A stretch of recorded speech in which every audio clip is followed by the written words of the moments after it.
जो उखाड़ना है सम्राट चंद्रगुप्त मौर्य का वंशज हूँ। जिस दिन खून में उबाल आएगा न्याय लेकर के रहूंगा मैं। अगर यहीं पे कोई मुसलमान होता अभी हिंदू और मुस्लिम हो जाता। कमरे में बंद बचाओ भाजपाइयों से, अरे बेटी बचाओ भाजपाइयों से, बेटी बचाओ भाजपाइयों से।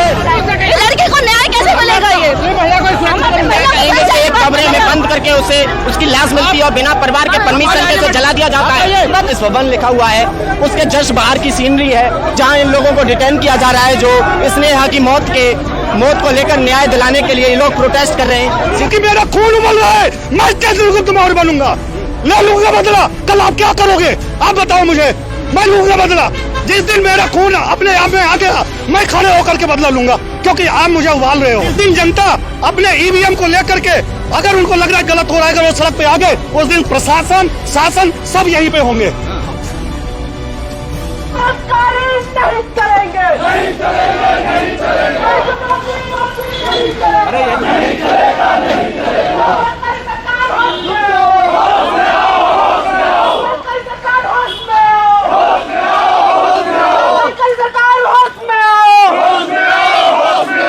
स्नेहा कुशवाहा वो लड़की है जो बिहार के सासाराम से चल के उत्तर प्रदेश के वाराणसी जिला में पढ़ने के लिए आती है, उसकी हत्या हो जाती है। जिस हॉस्टल में वो लड़की रह रही थी, छात्रा रह रही थी, उसी हॉस्टल में उसकी हत्या हो जाती है।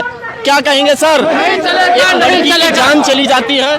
आज देखिए हम लोग जो है कि अपने बहू बेटियों को पढ़ाने के लिए अपने घर से दूर भेजते हैं संविधान के भरोसे, और संविधान के रक्षक की संविधान के रक्षक हो गए। ये सरकार को सिर्फ मंदिर मस्जिद के ऊपर ही अपना काम करते हैं, हमारी बेटियों को कोई भी सुरक्षित नहीं है। आप देख सकते हैं कि हमारे प्रशासन, आप देखेंगे कि भारी तादाद में यहाँ पुलिस फोर्स तैनात है। मैं अभी उत्तर प्रदेश भवन पे हूँ दिल्ली में, जिस जगह पर तमाम आंदोलनकारी जो स्नेहा को न्याय दिलाने के लिए पुलिस के सामने आज बैठ चुके हैं। इस तरीके से आप देखेंगे कि तमाम पुलिस फोर्स तैनात है, लेकिन अपने हाथों में पोस्टर लेके और बैनर तले जी लोग यहाँ पर पहुंचे हैं। यूपी पुलिस के हाय हाय के नारे लगाए जा रहे हैं। क्या आप देख सकते हैं तमाम वकील हैं, तमाम यहाँ पे ये लोग पहुंचे हैं। यूपी भवन के बाहर की ये तस्वीर है, सीधी तस्वीरों में देख सकते हैं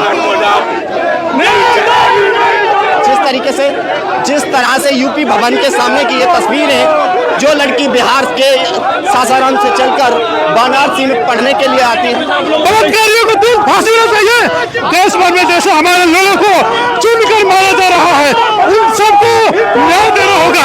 केवल टैरिफ की तरह एक समाज के लोगों को हम अपने बाहर बेटियों के आबरू की रक्षा के लिए अभी दिल्ली में घेराव कर रहे हैं। हम मार रहे हैं। उत्तर प्रदेश में एक रेप हुआ था जो कि एक नाबालिग लड़की थी, इसको हम लोग क्या कहेंगे सर? अरे भाई ये स्नेहा कुशवाहा को न्याय दिलाने के लिए हम लोग आए हैं। दिल्ली पुलिस कुछ भी नहीं कर रही है, यूपी पुलिस कुछ भी नहीं कर रही है, इसके गुंडागर्दी चल रही है पूरे उत्तर प्रदेश में।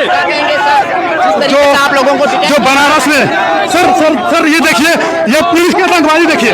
पुलिस हमारी बात को इवन की FIR भी नहीं लौटती है। हमारे बेटी का रेप करके बंद कर दिया गया और FIR भी नहीं किया गया। और उन 17 साल की महिलाओं को होटल में बंद करके लाश जला दी गई। हम लोग चाहते हैं उसकी निष्पक्ष जांच हो, जो दोषी लोग हो उनको जो है। लड़के को न्याय कैसे मिलेगा? ये कहेंगे कि एक कमरे में बंद करके उसे उसकी लाश मिलती है और बिना परिवार के परमिशन के उसे जला दिया जाता है। देखेंगे कि किस तरीके से डिटेन किया जा रहा है। आप देखेंगे सीधी तस्वीरों में कि किस तरह से इन लोगों को डिटेन किया जा रहा है। वाराणसी का ये केस है कि जिस तरीके से, क्या कहेंगे सर? ये जबरदस्ती है कि जबरदस्ती बोलने का अधिकार है। हमारे बातों को बच के जा रहा है सर।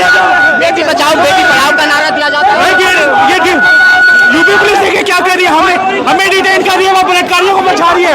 इन कमरे में बंद बचाओ भाजपाइयों से, अरे बेटी बचाओ भाजपाइयों से, बेटी बचाओ भाजपाइयों से। 1 फरवरी को रेप और मर्डर होता है और 10 फरवरी को FIR होता है। आखिर क्यों? इसका जवाब कौन देगा? बलात्कारियों को बचाने के लिए कर रही है। ये इतना नहीं देना है। आप सीधी तस्वीर देख सकते हैं कि भारी तादाद में पुलिस बल तैनात है यहाँ पर। मैं उत्तर प्रदेश यूपी भवन यानी कि दिल्ली में अभी मौजूद हूँ। आप सीधी तस्वीरों में बिल्डिंग में देख सकते हैं उत्तर प्रदेश भवन लिखा हुआ है। उसके जस्ट बाहर की सीनरी है जहाँ इन लोगों को डिटेन किया जा रहा है, जो स्नेहा की मौत को लेकर न्याय दिलाने के लिए ये लोग प्रोटेस्ट कर रहे हैं। सीधी तस्वीर में देख सकते हैं कि किस तरीके से ये लोग स्नेहा को न्याय दिलाने के लिए आज डिटेन हो रहे हैं। ये स्नेहा बिहार के सासाराम से चलकर उत्तर प्रदेश के बनारसी में पढ़ने जाती है और उन लोगों को क्या कहेंगे सर आज आप लोगों को डिटेन यूपी पुलिस की गुंडागर्दी है, दिल्ली पुलिस भी उन्हीं के साथ में मिली हुई है और समाज का युवा जिंदा है। अगर देश के किसी भी कोना में हमारे बहनों के साथ रेप होगा तो दिल्ली न्याय दिलाने के लिए लोग आंदोलन हमारी जारी रहेगी। आप सीधी तस्वीरों में देखेंगे कि इन लोगों को डिटेन कर लिया गया है। उत्तर प्रदेश भवन के बाहर की तस्वीर है। ये उत्तर प्रदेश भवन दिल्ली में अभी मौजूद है। जिस तरीके से सासाराम से चलकर लड़की बनारसी आती है पढ़ने के लिए, जिसका नाम स्नेहा होता है, उम्र 27 साल होती है, लेकिन हॉस्टल में जिस हॉस्टल में वो लड़की रहती है उसी हॉस्टल में उसकी लाश लटकी हुई मिलती है। उसकी डेड बॉडी खिड़की से लटकी हुई मिलती है, गर्दन लटकी हुई मिलती है। आप देखेंगे कि भारी तादाद में पुलिस बल तैनात है, लेकिन सवाल यही उठता है और प्रशासन के लोग ने बॉडी को खुद जला दिया था। उन्हें डर था कि अगर बॉडी घर पे गया तो ये मतलब समाज में सरकार के प्रति जो उठा के ले जाएंगे बीच में यहाँ के जो समाज में सरकार की जो पोल है खुल जाएगा कि यहाँ पे लड़कियों सुरक्षित नहीं है। जब प्रधानमंत्री जी की संसदीय क्षेत्र में सुरक्षित नहीं है तो कहाँ रहेंगे? आप देखेंगे कि जिस तरीके से जो लोग आवाज उठाने की कोशिश कर रहे हैं उन लोगों को डिटेन किया, बचाव का नारा दिया जाता है। बेटी बचाओ बेटी पढ़ाओ एक जुमला है इस सरकार का। अगर उस बेटी को सेम डे पे आप FIR लिखते उसके बाद आप कार्रवाई करते, मैं मानता कि आप सही तरीके में काम कर रहे हैं। सेम डे पे FIR न लिख करके 10 फरवरी को रात में 10 बजे जब कुछ बंधुओं का उस पे जा करके उनके पास कॉल गया, मजबूरी में उन्होंने लिखा है FIR। लेकिन बिन परिवार की परमिशन के उस लड़की को जला दिया जाता है। सर मैं 10 तारीख को सुबह में 8:30 बजे मैं लड़की के परिवार उसके पिताजी सुनील जी से मैंने बात किया। उन्होंने नग्न आंखों से उन्होंने मुझे बोला कि बेटा अभी तक मेरा FIR नहीं लिखा गया है। सोचो, वहां से मुझे जबरदस्ती बिहार भेज दिया गया है सासाराम में। ठीक है, अगर FIR नहीं लिखी जा रही है वहां पे मैं धरने प्रदर्शन में बैठूंगा, मेरा क्या होगा?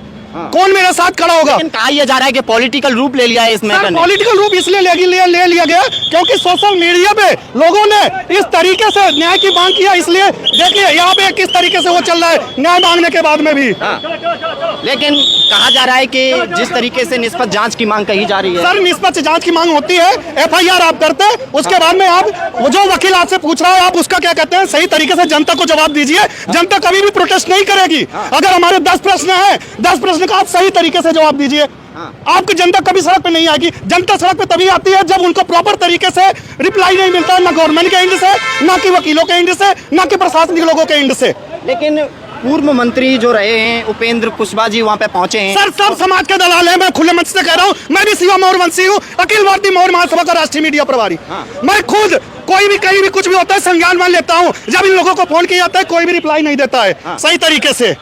तो क्या मांग करते हैं सर? मैं मांग यही करता हूँ, अगर जनता देखिए प्रशासन से यही मांगे कि आप प्रॉपर तरीके से जनता जो डिमांड कर रही है जनता को रिप्लाई दीजिए। हमें प्रोटेस्ट करने की जरूरत नहीं है। हम लोग एजुकेटेड पर्सन है, अपने पूरे करियर में पूरे एज में आज तक सड़क पे नहीं उतरे हैं। आज मजबूरी में हमें मजबूर किया जा रहा है आप सड़क पे आइए। लेकिन कहा जा रहा है कि जब राजनीतिक रूप आ जाता है किसी भी आंदोलन को या किसी भी मैटर को लेकर, सर देखिए सत्ता और राजा कभी एक दिन के नहीं होते हैं। ये भी ध्यान दीजिए, तुरंत अर्श से फर्श पे आ जाते हैं। जिस दिन जनता अपने EVM को लेकर के अगर उनको लग रहा है गलत हो रहा है, अगर वो सड़क पे आ गए उस दिन प्रशासन शासन सब यहीं पे होंगे और कोई भी अपने नौकरी का दोष नहीं जमा सकता, कोई भी अपने सीट का दोष नहीं जमा सकता है। और ये मैं मीडिया के लिए नहीं बोल रहा हूँ, ये मैं किसी एक के लिए नहीं बोल रहा हूँ, ये मैं सभी प्रशासनिक बंधुओं के लिए, सभी राजनेताओं नेताओं के लिए, सभी के लिए बोल रहा हूँ मैं कि जिस दिन आपका समय आएगा उस दिन आप अर्श से फर्श पे होंगे।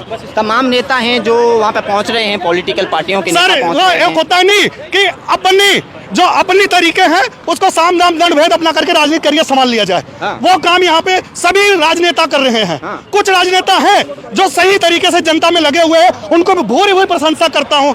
मैं उनके खिलाफ में नहीं हूँ, लेकिन जो ट्वीट करते हैं, जो फेसबुक माध्यम से करते हैं, मैं उनके खिलाफ में हूँ। आप बिटिया के घर में जाइए, आप पूछिए, आप सत्ता में है, तुरंत फोन लगाइए, आप तुरंत उस जिम्मेदारी के तौर पर उनसे सवाल ये उठता है कि परिवार ने जिस तरीके से आरोप लगाया है कि मेरी बच्ची के साथ रेप हुआ है, रेप का उन्होंने सर देखिए रेप हुआ है या कुछ भी हुआ है, आप सेम डे पे एफआईआर लिखते, परिवार के लोगों को सांत्वना देते कि मैं कार्रवाई कर रहा हूं, मैं मानता आप सही तरीके से काम कर रहे हैं। अगर आपने सेम डे पे एफआईआर नहीं लिखा है, सवाल तो आपने प्रशासन के लोगों ने किया है ना वहां पे कि आपने क्यों नहीं लिखा, क्योंकि आप या तो उनको आप सत्ता पक्ष वाले उनके बचाने की कोशिश कर रहे हैं। आप ये नहीं कर सकते ना, जाति धर्म को नहीं बांट सकते ना, आप नहीं कर सकते। अगर यहीं पे कोई मुसलमान होता अभी हिंदू और मुस्लिम हो जाता, लेकिन वो स्नेहा कुशवाहा है, आज तक वो नहीं बन पाई भारत की बेटी, क्योंकि जाति हावी है। कुछ लोग जाति को हावी कर रहे हैं हमारे भारत देश में।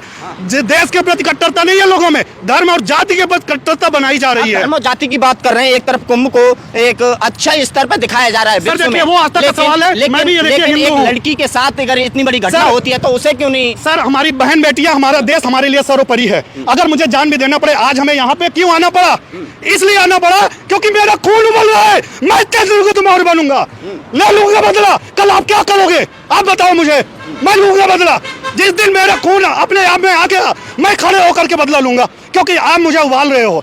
आप मुझे सत्ता ये नहीं दिखा रहे हो कि कानून है, आप मुझे दिखा रहे हो आप करो, मुझे उबाल दिया जा रहा है। ये रोड क्यों यहाँ पे गड्ढा बना हुआ है, मैं मानूंगा उस दिन कि हमारे देश के लिए सही काम हो रहा है। हम फॉरेन से कंपेयर इंडिया को क्यों नहीं कर पा रहे हैं? सिर्फ हमें बड़े बड़े पोस्टरों में दिखाया जाता है 1 लाख लोगों को हमने मकान दिया है, लेकिन एक्चुअल जो डेटा होता है हमें तो बेटी बचाओ बेटी पढ़ाओ सर, एक्चुअल में हमें सशक्तिकरण का डेटा प्रोसेसिंग, डेटा सिर्फ यहाँ पे कलेक्टिविटी होता है। यहाँ पे डेटा सिर्फ होकर आपको किया जाता है, इतना मेरे पास डेटा है। एक्चुअल डेटा आपको किया दिया जाता है, फलाने के नाम से इतना मकान मिला, फलानी की बेटी को सलाम वो मिला, यहाँ पे कुछ नहीं दिया जाता है ना। यहाँ पे बोला जाता है 1 लाख मकान मैंने दे दिया। किसको मिला? शमशान में मिला, गंगा में डूब गया, कहाँ चला गया वो?